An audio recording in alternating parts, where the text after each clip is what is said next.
Hola, mi nombre es María Elena Salazar. Soy venezolana y tengo 50 años. Hoy quiero abrirles mi corazón y compartir con ustedes una historia que marcó mi vida para siempre. Una historia de amor, de familia, de fe y también de miedo. Crecí en la vibrante Caracas, en un hogar que era un refugio de amor y risas.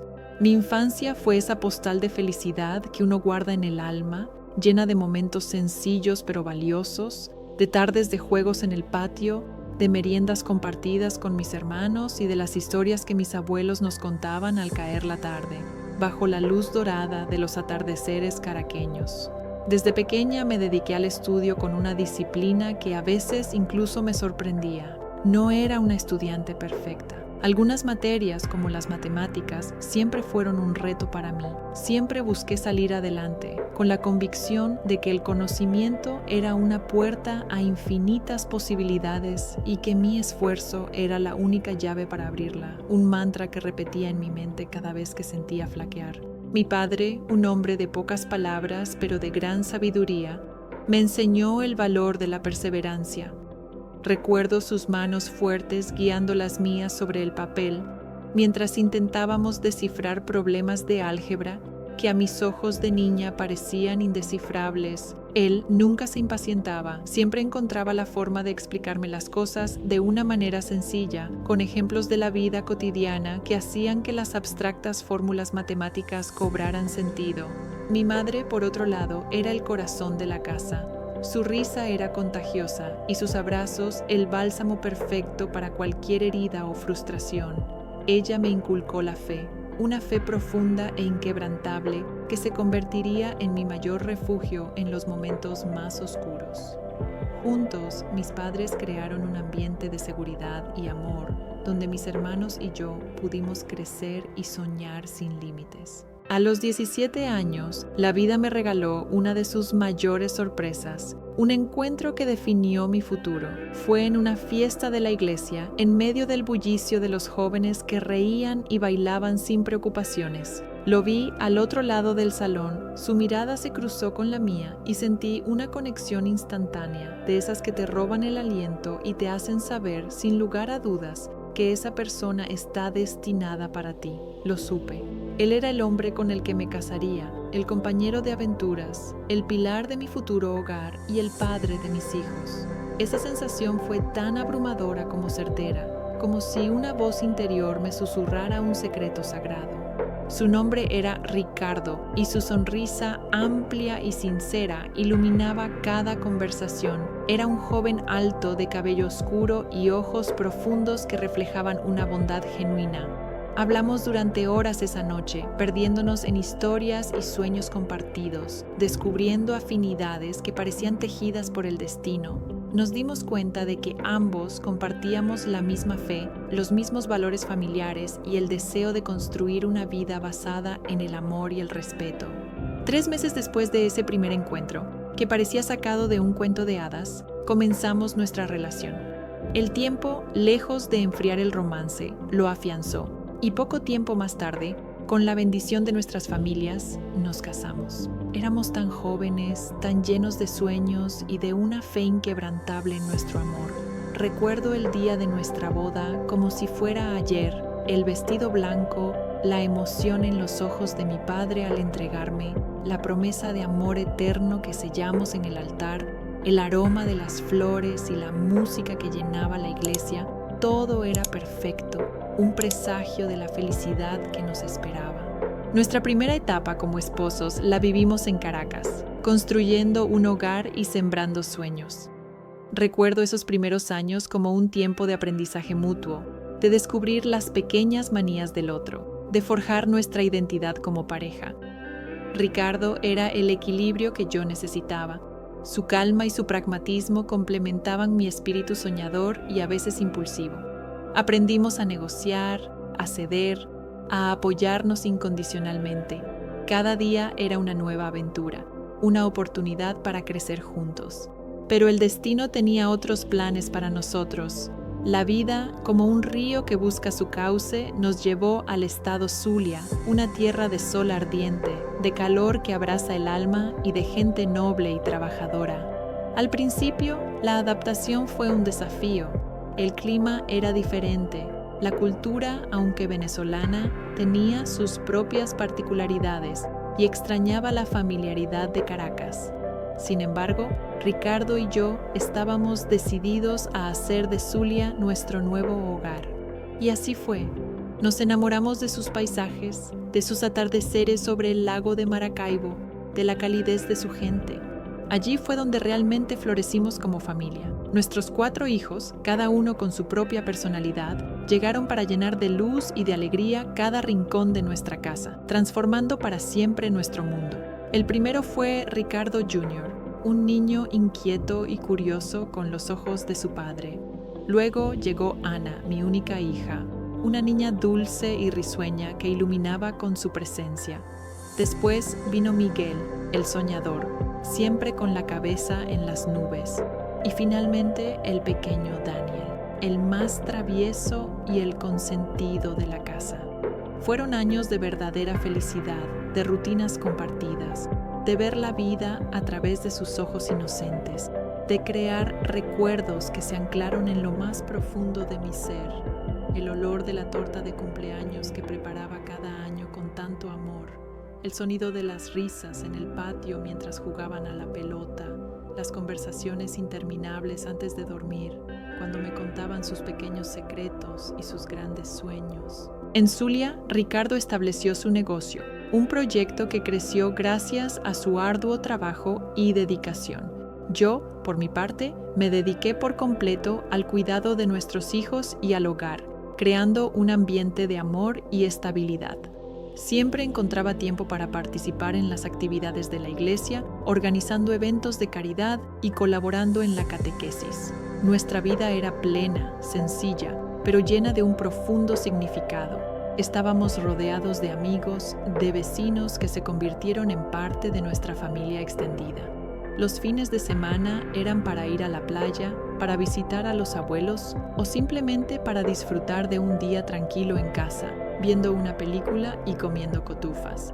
Pero la vida, en ocasiones, guarda pruebas que no imaginamos, giros inesperados que nos obligan a replantearnos todo lo que creíamos seguro.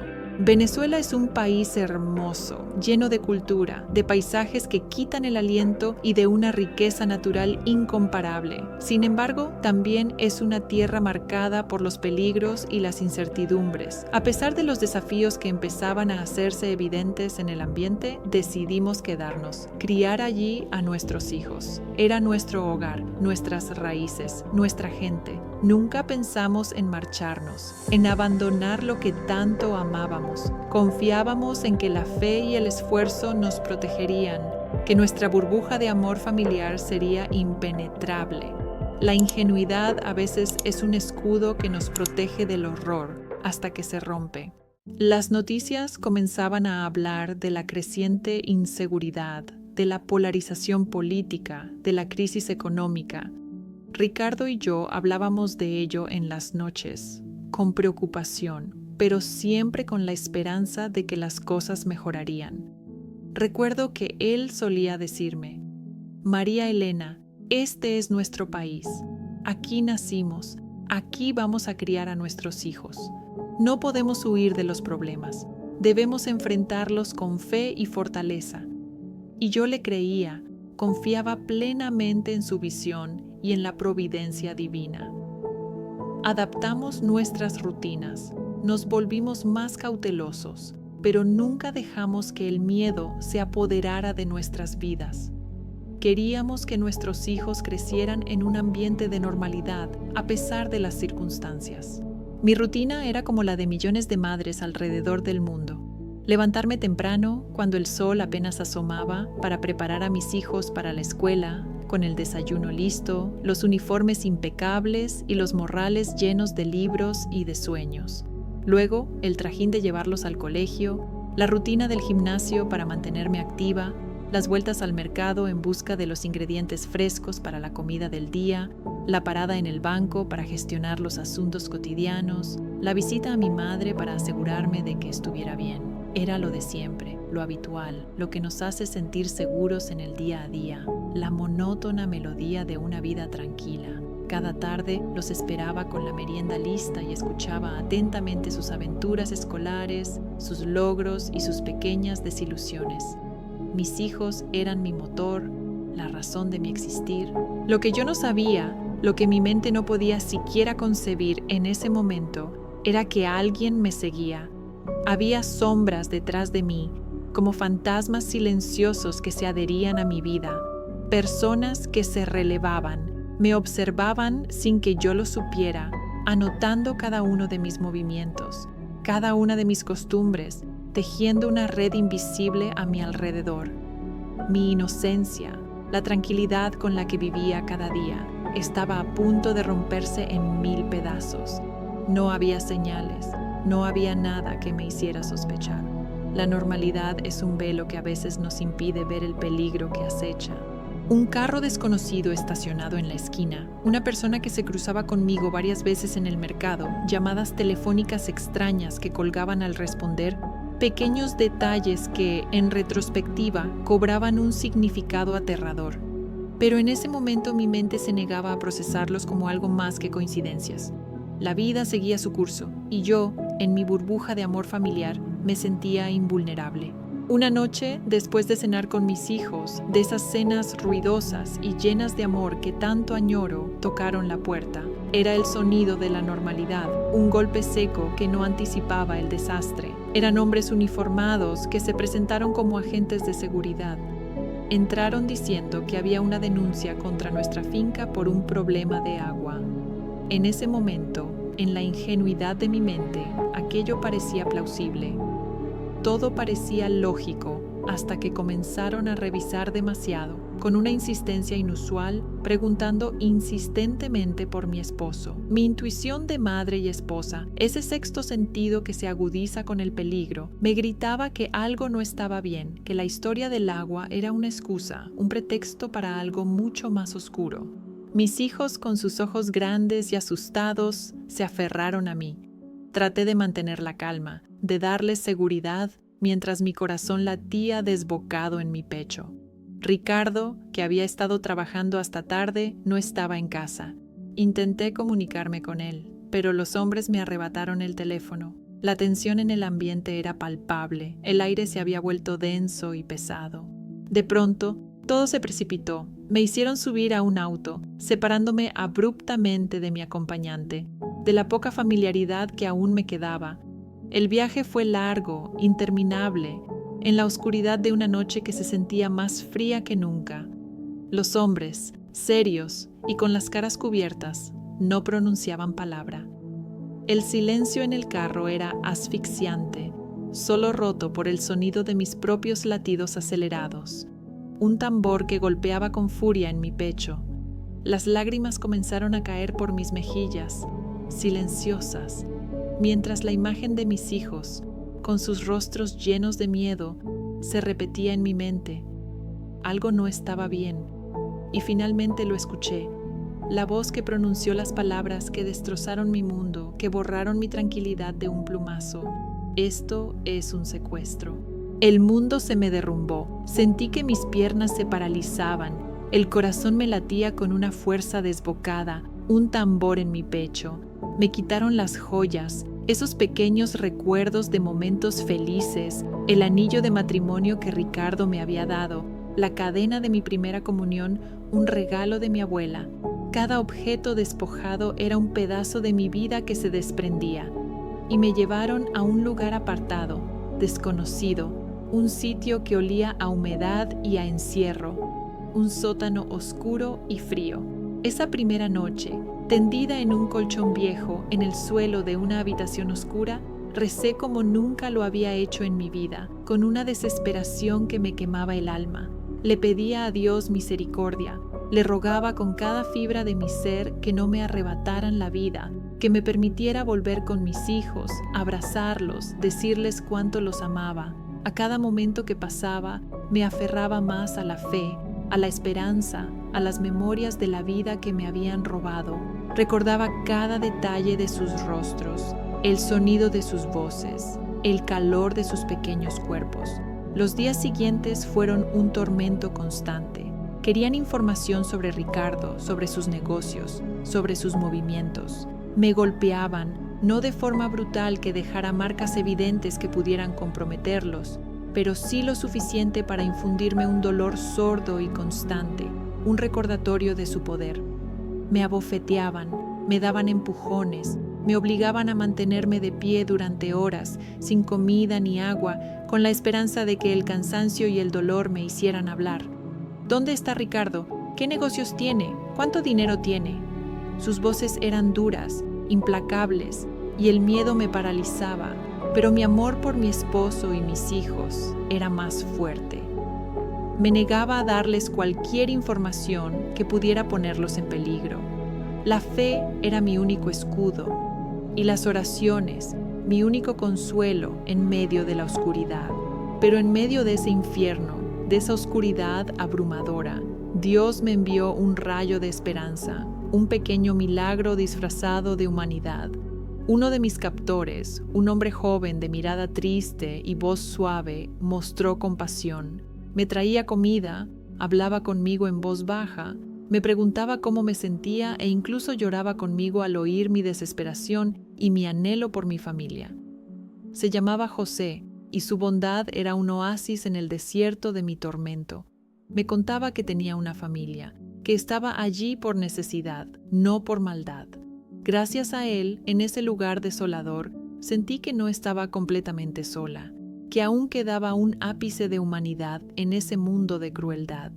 Su bondad, por pequeña que fuera, era mi tabla de salvación en medio del océano de miedo. Pasaron los días, arrastrándose lentos y dolorosos.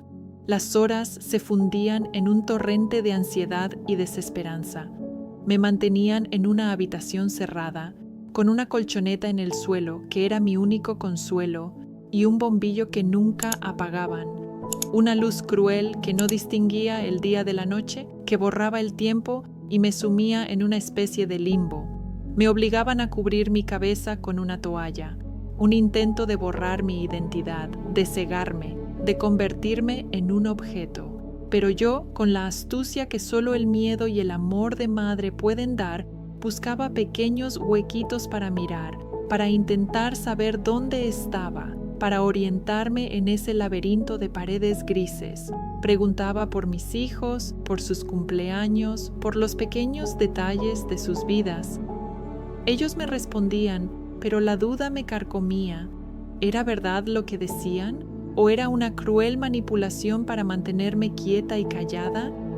La incertidumbre era un veneno lento que me consumía. Una semana después de mi secuestro, cuando mi cuerpo ya sentía el peso de los golpes y la falta de sueño, viví uno de los momentos más aterradores. Uno de mis captores, con una mirada lasciva que me heló la sangre, se acercó a mí. La habitación estaba oscura. Solo la luz tenue de un bombillo lejano apenas permitía distinguir las formas. Mi corazón comenzó a latir con una violencia desbocada. Intentó propasarse. Sus manos se extendieron hacia mí. En ese instante, una fuerza que no sabía que poseía, una rabia animal, me invadió. Pensé en mis hijos, en Ricardo, en todo lo que amaba y que me estaban arrancando. Forcejeé con él, con todas mis fuerzas, gritando, arañando, empujando. No sé de dónde saqué la energía, pero logré apartarlo. La lucha fue breve pero intensa. Mis gritos alertaron a otro de los secuestradores que entró en la habitación. Él lo detuvo, no sé si por un código entre ellos o por alguna otra razón.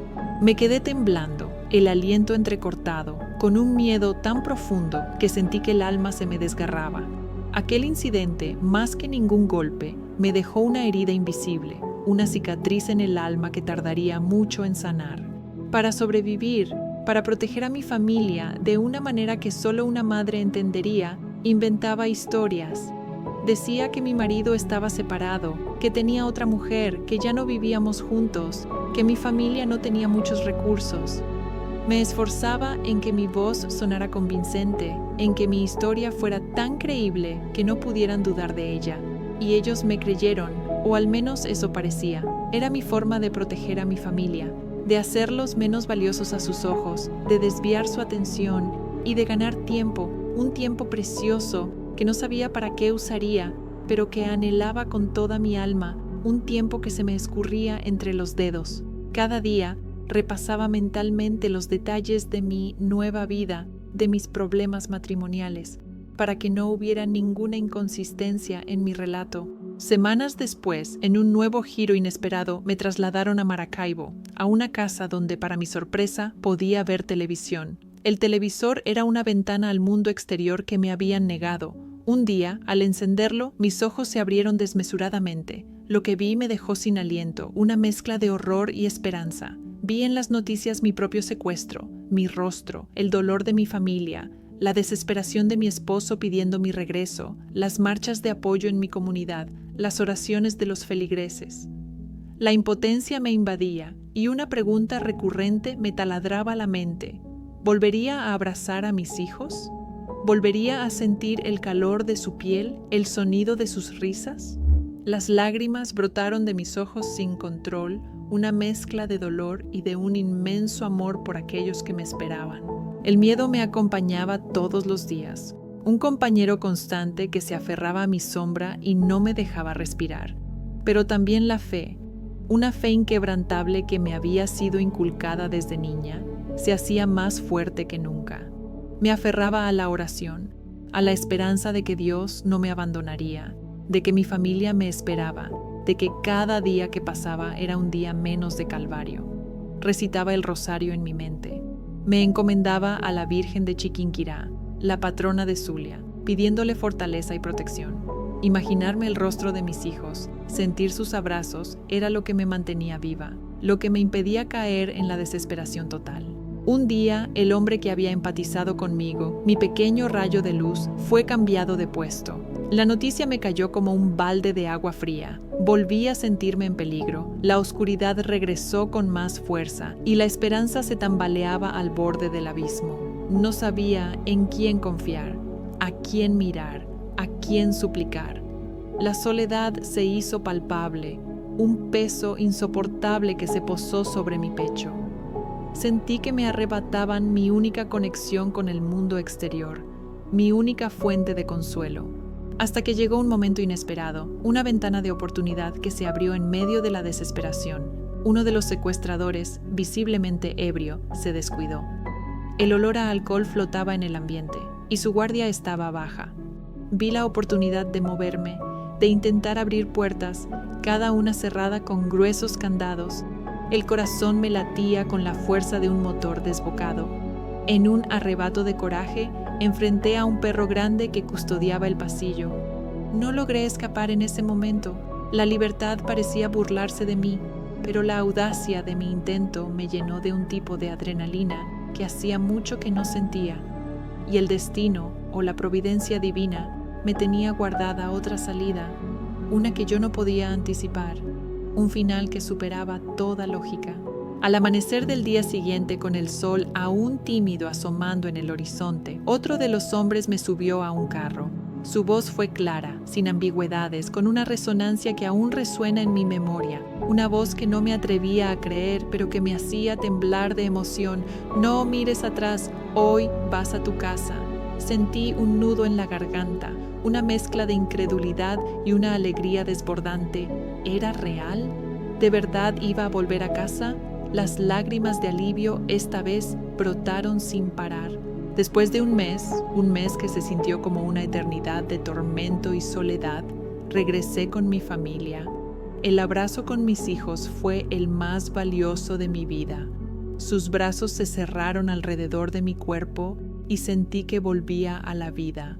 Las lágrimas que derramé no eran solo de alivio, sino de una alegría tan inmensa que casi me desborda. Ricardo me estrechó en sus brazos, sus ojos llenos de lágrimas y gratitud. Mi casa, mi hogar, nunca me había parecido tan hermosa. Cada rincón, cada objeto, cada olor era un tesoro. Esa noche, mis hijos no se separaron de mí. Me contaron todo lo que había pasado mientras no estuve. Sus miedos, sus oraciones. Ricardo me relató el calvario que había vivido, las negociaciones con los secuestradores, la angustia de no saber si volvería a verme. La comunidad se había unido en oración y la fe de todos había sido un pilar fundamental en mi liberación. Pero la liberación no fue el fin de mi calvario psicológico. Los primeros meses fueron una lucha constante. Sentía que veía a los secuestradores en todas partes. Cada sombra, cada rostro desconocido, cada carro que pasaba lentamente me hacía revivir el terror. El trauma se había anclado profundamente en mi ser, provocando insomnio, pesadillas recurrentes y una ansiedad que me oprimía el pecho.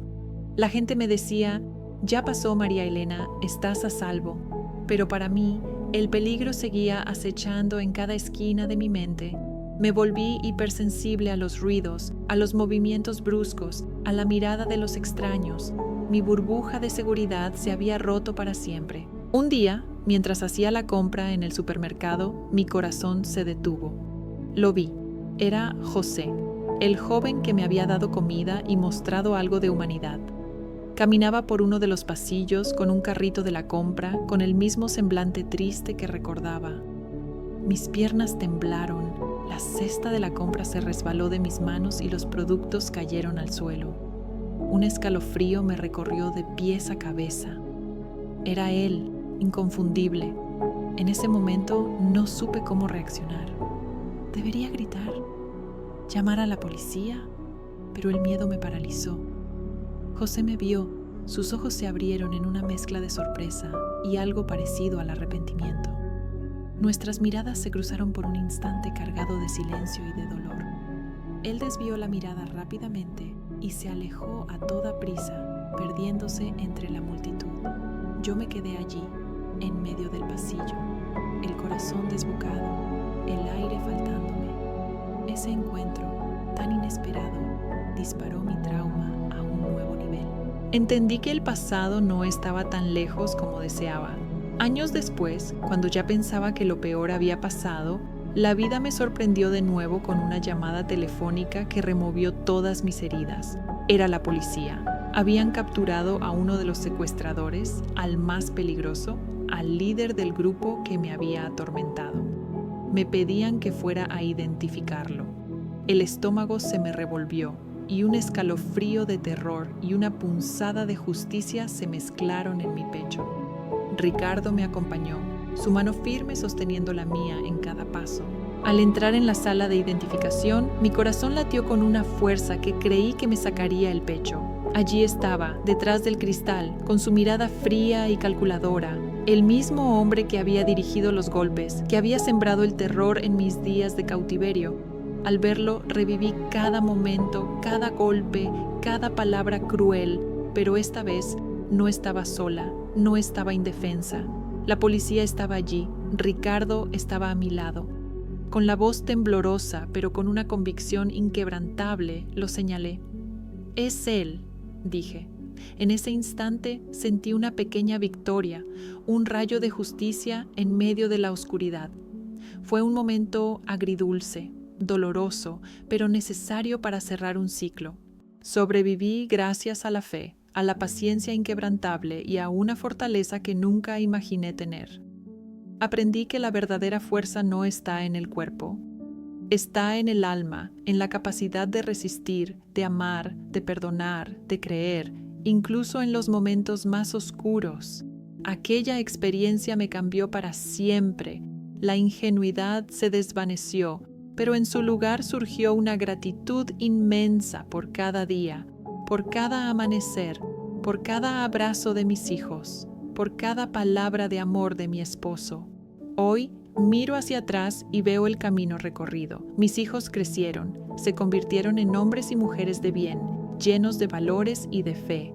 Algunos de ellos han emigrado en busca de nuevas oportunidades y aunque la distancia duele, sé que el amor familiar nos mantiene unidos. Ricardo y yo seguimos juntos, nuestro amor fortalecido por las pruebas superadas. La experiencia del secuestro dejó cicatrices invisibles, pero también una profunda lección. La vida es un regalo precioso y cada instante debe ser vivido con intensidad, con gratitud y con la certeza de que la fe y el amor son las fuerzas más poderosas que existen. Todavía siento un nudo en el estómago cada vez que escucho hablar de secuestros, y la sombra del miedo, a veces, se asoma. Pero he aprendido a vivir con ello, a transformar el dolor en compasión, la angustia en fortaleza.